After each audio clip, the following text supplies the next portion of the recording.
அத்திக்கடவு அவனாசி திட்டம் என்பது 60 ஆண்டு கால கனவுகள். இந்த கனவை மாண்புமிகு இதய தெய்வம் புரட்சித் தலைவர் அம்மா அவர்கள் 2011 இதற்காக 3,72,00,000 ரூபாய் நிதிகளை வழங்கினார்கள்.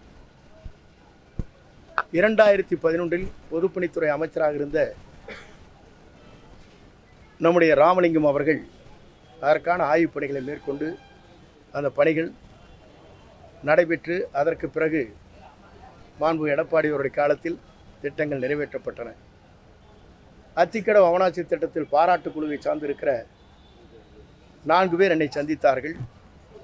4 பேரில் நடராஜன் என்பவர், வெள்ளிங்கிரி, மற்றொரு வெள்ளிங்கிரி, மூர்த்தி என்பவர் என்னை அந்த நிகழ்ச்சிக்கு வர வேண்டும் என்று அழைக்கின்ற போது அவரிடத்தில் நான் என்ன சொன்னேன் என்று சொன்னால், எங்களை வாழ வைத்த தெய்வமாக இருக்கிற புரட்சித் தலைவர் அம்மாவுடைய திருவுருவப் படங்கள் அதிலே இல்லை.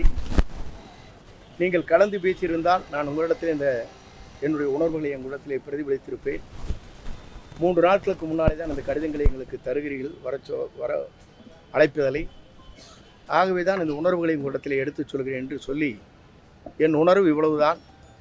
எங்களை வாழ வைத்து கொண்டிருக்கிற புரட்சித் தலைவர் அம்மாவுடைய திருவுருவப் படங்கள் இல்லை.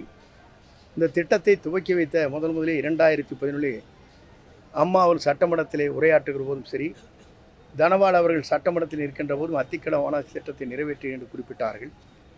அவருடைய படம் இல்லை என்பதைத்தான் அவரிடத்தில் எடுத்து சொல்லி, நான் இங்கே அத்திக்கடவு அவனாசி திட்டத்திற்கு புறக்கணித்தேன் என்பதை காட்டிலும் என்னுடைய உணர்வுகளை அவரிடத்திலே வெளிப்படுத்தி இருக்கிறேன் என்பதை தெரிவித்துக் கொள்கிறேன். அதை நாம் பார்க்க வேண்டும். ஆகவே இன்றைக்கு எதிரிகள் எடுத்து வைக்கின்ற வாதங்கள், துரோகிகள் எடுத்து வைக்கின்ற வாதங்கள் அனைத்து இந்திய அண்ணா திராவிட முன்னேற்ற கழகத்தை அசைத்து பார்க்க முடியாது. எதிரிகள் எடுத்து வைக்கின்ற வாதங்கள் அனைத்து இந்திய அண்ணா திராவிட முன்னேற்ற கழகத்திற்கு எந்த சேதாரத்தையும் ஏற்படுத்தாது. ஏனென்றால் இது மக்கள் இயக்கம், மக்களால் பாதுகாக்கப்படுகிற இயக்கம், மக்களுக்காக உழைக்கின்ற இயக்கம், மக்களுக்காக பாடுபடுகின்ற இயக்கம். புரட்சித் தலைவர் இதய தெய்வம் அம்மா அவர்கள் சொன்னார்கள், மக்களால் நான், மக்களுக்காகவே நான். அந்த தாரக மந்திரத்தில் புரட்சித் தலைவர் இதய தெய்வம் அம்மா அவர்கள் உங்களால் நான், உங்களுக்காக நான் என்று சொன்னார். எல்லோரும் எல்லாம் பெற வேண்டும் என்று இல்லாத நிலை வேண்டும் என்று உழைத்தார்.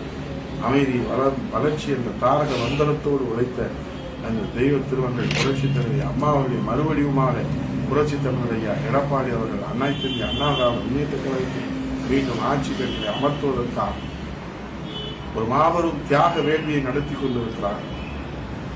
அவர் மேற்கொண்டு தலைமை தாங்கி வழிநடத்தி கொண்டிருக்கிற இந்த தியாக வேள்விக்கு கழக புரட்சித் தலைவர் அம்மாவின் திருநாமத்தில் இயங்குகிற புரட்சித் தலைவர் இதய தெய்வம் அம்மா பேரவை நாளை முதல் களம் காண இருக்கிறது.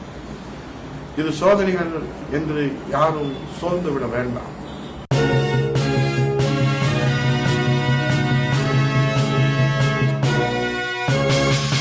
உடனுக்குடன் அப்டேட் தெரிந்து கொள்ள ஜெம் டிவி தமிழ் ஆப்பை இன்ஸ்டால் செய்யவும்.